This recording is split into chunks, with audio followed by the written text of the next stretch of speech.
இந்த சண்டே சமைக்கிற வேலை எதுவும் இல்லை. மதிய லஞ்சுக்கு வந்து வெளியில் வாங்கிக்கலான்னு சொல்லிட்டாங்க. ஓகே, இந்த வெயிலில் வந்து நம்ம கிச்சனில் நிற்கிற வேலை எதுவுமே இல்லைன்ட்டு நம்ம கொஞ்சம் சந்தோஷப்பட்டுக்க வேண்டியது தான். இந்த பனங்கிழங்கு பார்த்தீங்கன்னா, என்னோட மாமா ஷூட்டிங்கில் செட் போடுற இடத்துலேருந்து தோண்டுனாங்கன்ட்டு எடுத்துகிட்டு வந்திருந்தாரு. ஆனால் அதனோட டேஸ்ட்டு பார்த்தீங்கன்னா, கொஞ்சம் ஜூஸியாக இருக்கிற மாதிரி இருந்தது. நார்மல் பனங்கிழங்கு டேஸ்ட்டு இல்லை. என்னோட அக்கா டிஃபனுக்கு வந்து மாவு அரைக்கலான்ட்டு உளுந்து தான் போட்டு வச்சுருந்தா. அவள் போட்டு போன கொஞ்ச நேரத்துலேயே நான் வந்து எடுத்துட்டேன். இன்னும் மசியல, அதுக்குள்ளே எடுத்துட்டுன்னு வந்து சொல்லிகிட்டே இருந்தா. என்னடா இது அவசரப்பட்டுட்டோமோன்னு தோணுச்சு.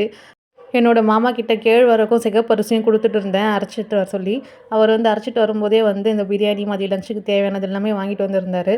சரி, இந்த மாவும் எடுத்து நம்ம நல்லா கிண்டி விட்டுட்டு ஆற வச்சிடலான்ட்டு எடுத்து நானும் ஒரு ஓரமாக வச்சுட்டேன். அதுக்கப்புறம் வாங்கிட்டு வந்த ரைஸ்லாம் எடுத்து வந்து சரி ஒரு பாத்திரத்தில் எடுத்து தனியாக கொட்டி வச்சிடலான்ட்டு எடுத்து அதுவுமே நான் ரெடி பண்ணிகிட்டே இருந்தேன். Chicken biryani, noodles, fried rice, அப்புறம் சிக்கன் லாலிபப் அப்படின்ட்டு வாங்கிட்டு வந்திருந்தாரு. எல்லாமே டேஸ்ட் நல்லாவே சூப்பராக இருந்துச்சு. அது தனித்தனியாக செப்பரேட்டாக போட்டு வச்சுட்டோம்னா நம்ம சாப்பிடும்போது கொஞ்சம் ஈஸியாக இருக்கும்.